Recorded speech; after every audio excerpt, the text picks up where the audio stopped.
Hello, it's the rocker, headbanger and oddball, back with more of this, what do you call it? Let's call entertainment. No. Anyway, we're back, and this week paying tribute to the channel that got us started on this venture, and that is Peter Scove's excellent Music is a Journey. There's a link above and in the video description, and please, if you haven't already, and you probably have to be honest, go and check it out. Peter really is one of the good guys. Now this tribute, you ask, pray, what is it? Well, it's not the beard. But a couple of weeks ago, Peter did a blind grab bingo type challenge whereby he made a sort of album checklist and then randomly picked stuff from his huge collection and tried to fit them into one of his 10 chosen categories. Yeah, sort of album bingo, that sort of thing. Yeah. Now, if you don't understand, then all will become clear shortly. Or you could go watch Peter's video to see how this sort of thing is done properly and with a degree of panache and a proper beard. Anyway, the 10 categories I've chosen are basically the same as Peter's. Now, I did ask him first if this was okay, and although he said no, asked me to stop pestering him, and then threatened me with a thing called a restraining order, I think it was. Here are the categories. Right, you got first purchase of a band, right? Number 1. Number 2, following on, obviously, most recent purchase of a band. Number 3 is favorite album of a band. Number 4 is an album I don't remember well.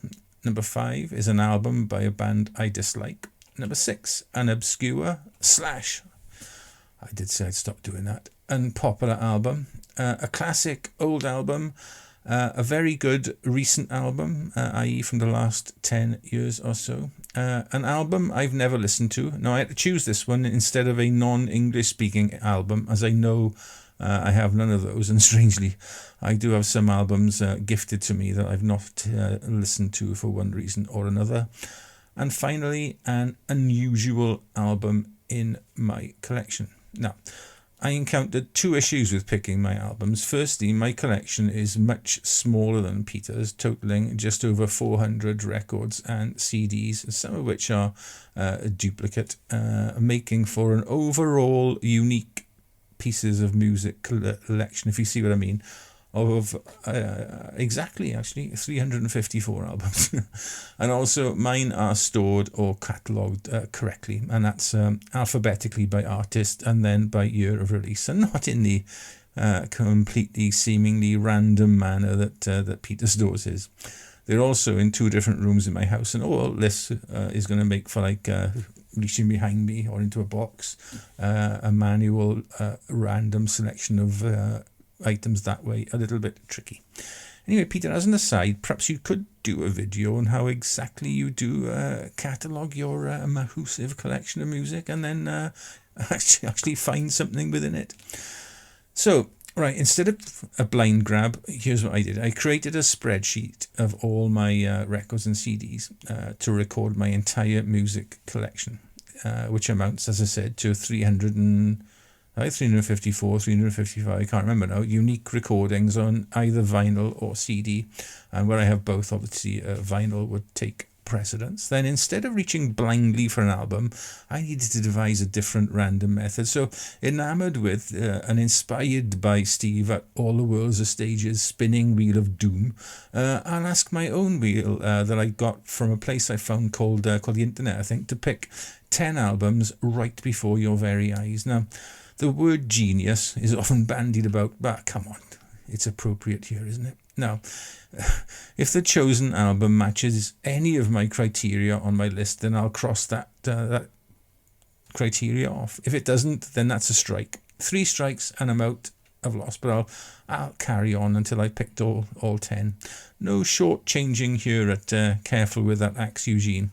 Oh no. Just one thing to mention before I begin. I don't want any live or greatest hits albums or duplicate artists in my choices. So if the wheel lands on one of those, I'll respin and pick another one. I do love the uncertainty of the randomness in all this. And the danger. The danger is my middle name. Okay.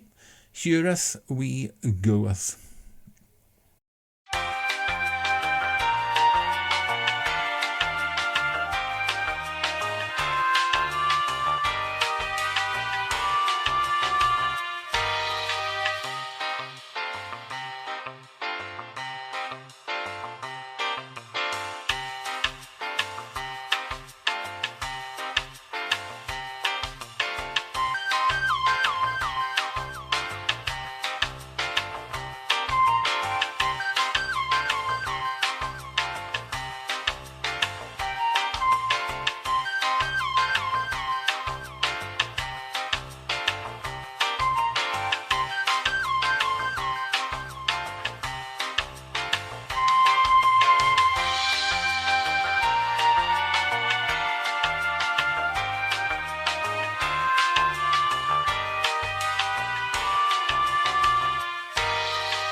Right then, I've collected all the albums, picked up random, some vinyl, some CD. Now let's see if I can match them in the order the generator picked them with my chosen criteria. So here we go. Let me just grab the stuff.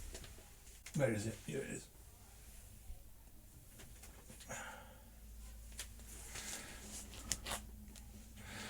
Right, so I need to refer to some notes now because I need to know what came out first, the order of proceedings, if you like.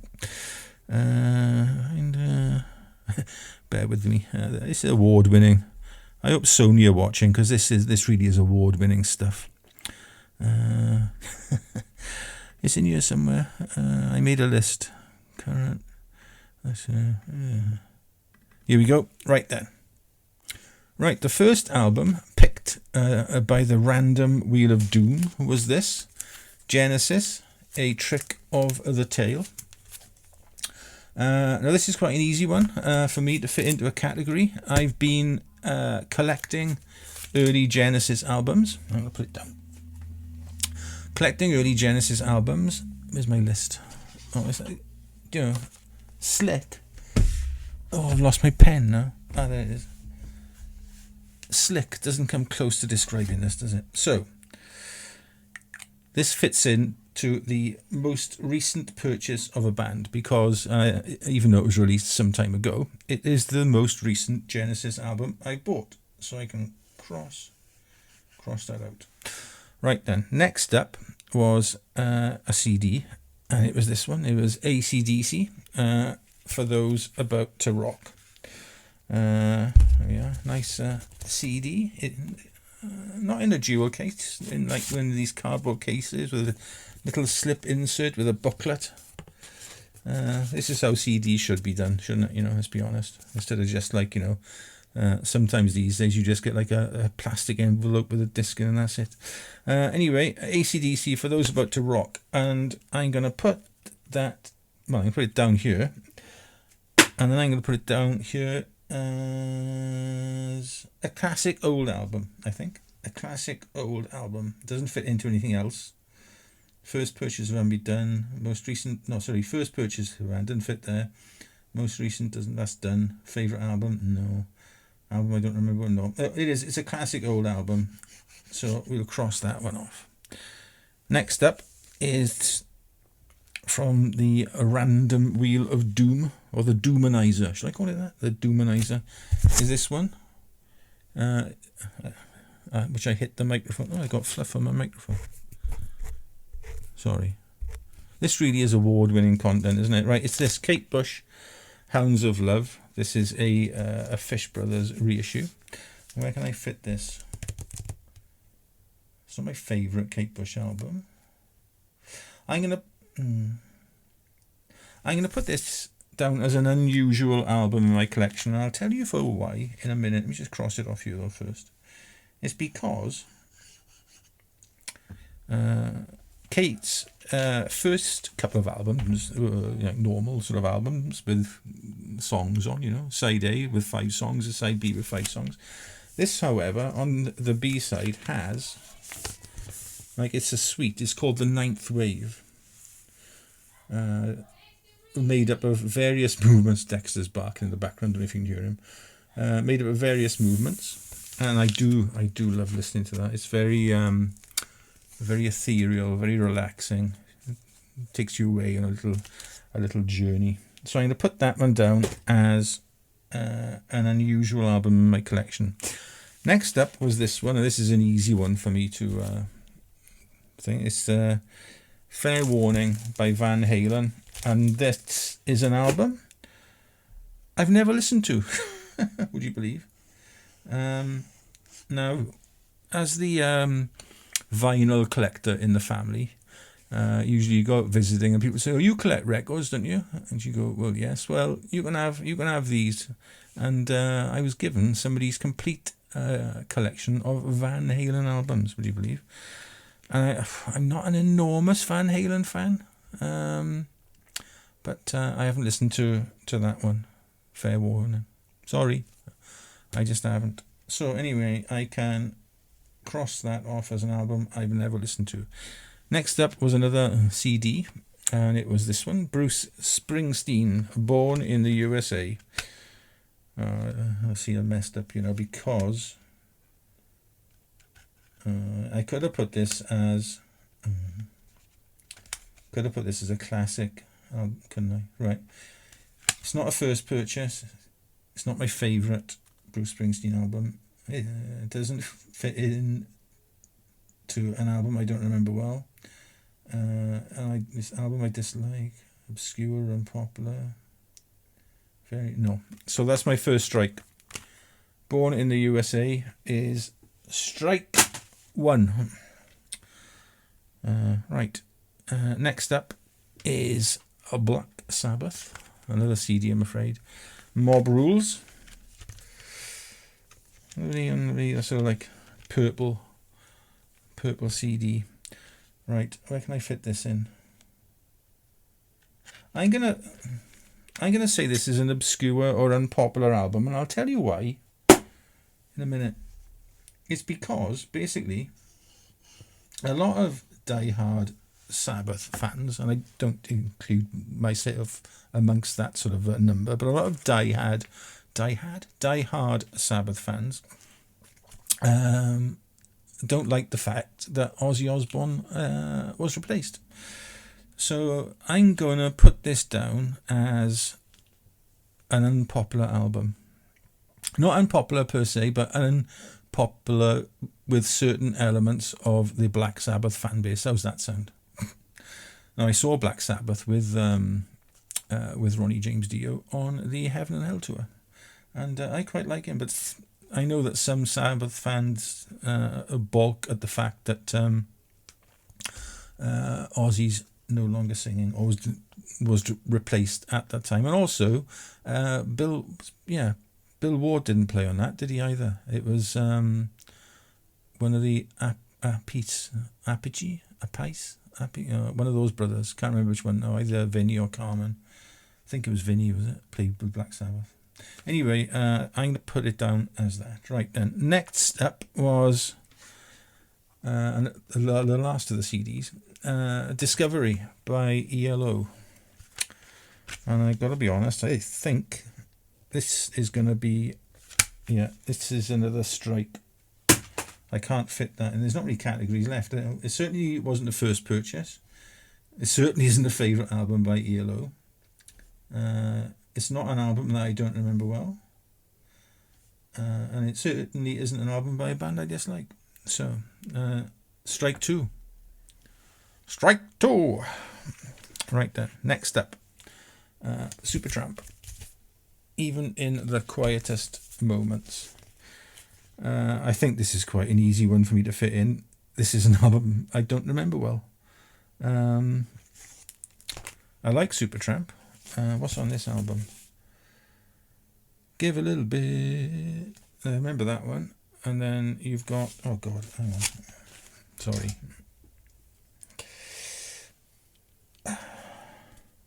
Loverboy. Supertramp singing Loverboy. I don't seem to fit well. Even in the quietest moment. Downstream. Babaji. From Now On. And Fool's Overture. I do not... other than Give a Little Bit, which was the famous song, I do not remember that album well. But what it's made me do now, I think, is I've got a few Supertramp albums, and I'm going to go and give them a good listen to, and maybe even make a video about my Supertramp. Things, right? An album I don't remember well. There we go. Cross that one off. Right. Next up came this album, Rush, A Farewell to Kings. Now, along with Hemispheres, this is my favourite Rush album. This, I think, is when they were at their most proggiest. So you've got A Farewell to Kings and Xanadu. Oh, see. You've got Xanadu is like an 11-minute epic. Then you've got Closer to the Heart, which is like the catchy, thing. And then you've got Cygnus X1, the spaceship story. And then with Hemispheres, you've got the Villa Strangiato and the Trees of New. So these are my two favourite Rush albums. Kind of like joint albums. Now the last one, and probably the easiest one to put in to this list, was Jazz by Queen. But this isn't the first thing. This isn't my first. Oh, I'll start again. I'm going to put it down as first purchased of a band, but this isn't the item that was the purchase, if you see what I mean. The item that was the purchase was a cassette tape of Jazz by Queen, and I couldn't find that. Couldn't find it anywhere. It was bought for me by my parents for Christmas 1978, when they bought me a little Hitachi mono cassette player and a couple of tapes. It was Queen's Jazz and the best of Neil Diamond. Those are the only two tapes I had, and I played them to death. But so this goes down as the first purchase of a band. I'm not going to unfurl the poster because YouTube will deem this video pornographic, I would imagine. Can you even say the word? Oh, it doesn't matter, I have now, it's too late. Yeah, so Queen Jazz. Right, I think that's it. Let me just cross that off there like that. Well, there we go then. That was a really fun exercise, I think. And thank you, Peter, for inspiring me to have a go. Perhaps it's something you can try with your collection. You know, a random choice of albums with a hint of bingo or Jeopardy to spice it all up. If nothing else, you might find some stuff you've not listened to in years, like that Supertramp album, or even not listened to at all, like that Van Halen album.